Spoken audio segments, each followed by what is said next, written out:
સૌ વાલા મિત્રોને મારા જય સિયારામ. હું દુષ્યંત પાઠક શ્રી હનુમાનજી દાદાની અસીમ કૃપાથી એક નવા વિડીયો સાથે આપની સેવામાં ઉપલબ્ધ છું. તો વાલા મિત્રો, આજનો ઉપાય આ વિષયની અંદર તારીખ છે 1 ઓગસ્ટ 2026 વાર છે શનિવાર.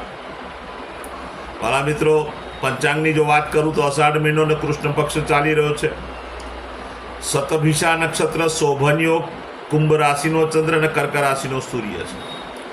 અશુભ સમયની જો વાત કરું તો રાહુકાળ સવારે 9:16 10 અને 55 સુધી છે અને યમગંડ બપોરે 2:12 થી 3:50 સુધી. આ બંને સમય અશુભ સમય છે.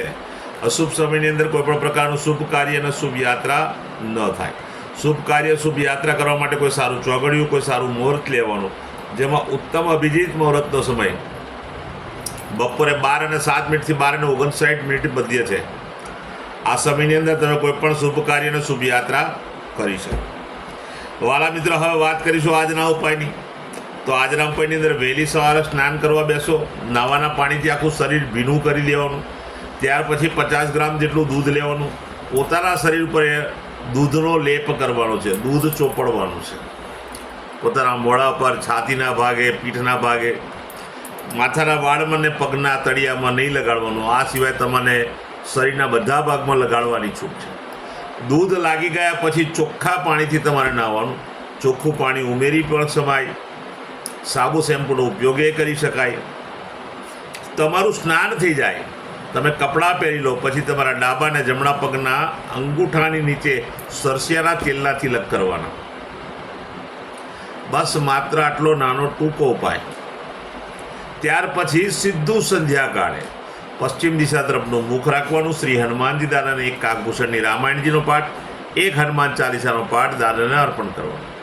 જો સમયની અનુકૂળતા હોય તો સુંદરકાંડનો પાઠ પણ અર્પણ કરવાનો. સુંદરકાંડનો પાઠ અર્પણ કર્યા પછી રાત્રે સૂતા પહેલાં પોતાની જ પથારીમાં બેસવાનું, પલાઠી વળવાની. ઓમ કૃષ્ણાય વાસુદેવાય હરે પરમાત્મને પ્રણત ક્લેશ નાશાય ગોવિંદાય નમઃ. આ મંત્ર યથાશક્તિ જપવાનો. બસ ઉપાય પૂર્ણ થાય છે. આટલું જ કરી લો. ત્યાર પછી જેનો જન્મદિવસ 1 ઓગસ્ટ 2026 શનિવારના દિવસે આવ્યો છે, બધા જ વાલા મિત્રોને સૌપ્રથમ તો જન્મદિવસની શુભકામના. શ્રી હનુમાનજી દાદા તમારી મનોકામના પૂર્ણ કરે, બલબુદ્ધિ વિદ્યા આપે, તમારું ને તમારા પરિવારનું શ્રી હનુમાનજી દાદા રક્ષણ કરે. ઉપાયના ભાગરૂપે મેં કહ્યું તે પ્રમાણે સ્નાન, મેં કહ્યું તે પ્રમાણે સરસિયાના તેલના તિલક કરવાના. ત્યાર પછી ગૌશાળાએ જવાનું, ગાયોની પરિક્રમા કરવાની, ગાયોની સેવા કરવાની, ગાયોને લીલું ઘાસ અને ઘાસનું દાન આપવાનું. સાથે સાથે તમારે ત્યાં જે ભોજન બન્યું તે ભોજન પણ ગાયોને અર્પણ કરવું. ત્યાર પછી તમારે સંધ્યાકાળ થઈ જાય ત્યારે સંધ્યાકાળના સમયે ચણાના લોટમાં બનેલું ફરસાણ નાના નાના બાળકોને, જરૂરિયાતમંદ લોકોને, ગરીબોને, શ્રમિકોને, બ્રાહ્મણને તમારે દાનમાં આપવાનું છે. સાથે સાથે તમારે વરસાદમાં રક્ષણ થાય તે માટે કોઈ પણ ગરીબ, કોઈ પણ શ્રમિક અથવા કોઈ પણ જરૂરિયાતમંદ વ્યક્તિને છત્રીનું દાન કરવાનું છે. છત્રી કાળા રંગની હોય તો ઉત્તમ પરિણામ પ્રાપ્ત કરશો. બ્લુ રંગની હશે તો પણ સારું પરિણામ પ્રાપ્ત થશે. જેમની મેરેજ એનિવર્સરી 1/8/2026 અને શનિવારના દિવસે આવી છે, ત્યાં બધા જ વાલા મિત્રો તમે સવારે વડીલોના ચરણ સ્પર્શ કરજો, વડીલોના આશીર્વાદ લેતો અને તમે તમારી માતાને કોઈને કોઈ ભેટ આપજો. ભેટ આપ્યા પછી ગૌશાળાએ પતિ પત્ની બંને જજો, ગાયોની પરિક્રમા કરજો, ગાયોની સેવા કરજો, ગાયોને લીલું ઘાસ, ઘાસનું દાન આપજો. સાથે સાથે તમે ગાયોને પોતાના ઘરેલું બનેલું ભોજન પણ ગાયોને અર્પણ કરજો. બસ આટલું જ કાર્ય પતી જાય.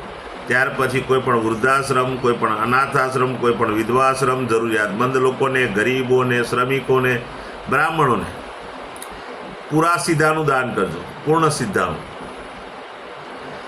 સીધાનું દાન ના કરી શકો તો કોઈ પણને તમે જમાડી દેજો ભરપેટ ભાણે સાથે. ઉત્તમ પરિણામ પ્રાપ્ત થશે. કોઈ પણ જરૂરિયાતમંદ ગરીબ વ્યક્તિને તમે રેનકોટ કે છત્રીનું દાન કરશો ઉત્તમ પરિણામ પ્રાપ્ત થશે. કોઈ પણ વ્યક્તિને લોઢાનું દાન કરશો તો પણ સારું પરિણામ પ્રાપ્ત થશે. સ્ટીલનું વાસણ આપશો તો પણ તમને સારું પરિણામ પ્રાપ્ત થશે. તો બસ આટલું જ કરી લો, આખો ઉપાય તમારો કમ્પ્લીટ થઈ જશે. વાલા મિત્રો, મારા બધા જ વિડીયો યુટ્યુબ પર હોય છે. મારી યુટ્યુબનું ચેનલનું નામ છે દુષ્યંત પાઠક. મારી ચેનલને સબસ્ક્રાઈબ કરજો અને બેલ આઇકન અવશ્ય દબાવજો. હું નિયમિત એક જ વિડીયો મૂકું છું, અને તે વિડીયો જો તમે બેલ આઇકન દબાવેલો હશે તો તરત જ તમારા મોબાઈલ પર નોટિફિકેશન આવશે અને તમે વિડીયો તરત જ જોઈ શકશો. એટલે પ્રાર્થના કરું છું કે તમે મારી ચેનલને સબસ્ક્રાઈબ કરો અને બેલ આઇકન અવશ્ય દબાવો. મારું ઇન્સ્ટાગ્રામ, મારું ફેસબુકનું પેજ, એનું નામ પણ દુષ્યંત પાઠક છે. તમે મારા પેજને ફોલો કરજો, લાઈક કરજો અને પ્રાર્થના કરું છું મારા બધા વિડીયોને શેર કરજો. તમારા શેર કરવાથી કોઈ સંઘર્ષમાં ફસાયેલા વ્યક્તિને આ વિડીયો કામ લાગી જશે. એ મારી સલાહ મુજબ જો ઉપાય કરશે તો એના જીવનમાં પણ બદલાવ આવશે. હું નિયમિત એક વાત કરું છું કે એકવાર વિડીયો જોવાથી કે એકવાર ઉપાય કરવાથી 24-48 કલાકમાં પરિણામ નહીં મળે, અને ખોટો પ્રયત્ન કરતા જ ના. કોઈ ચમત્કારની વાતો નથી. નિયમિત મારો વિડીયો જોજો, નિયમિત ઉપાય કરશો તો તમારા જીવનમાંથી સંઘર્ષ, દુઃખ, પીડા, ચિંતા, ટેન્શન ઓછું થશે. નવા વિડીયોમાં ફરીથી મળીશું. આપ સૌને મારા સીતારામ.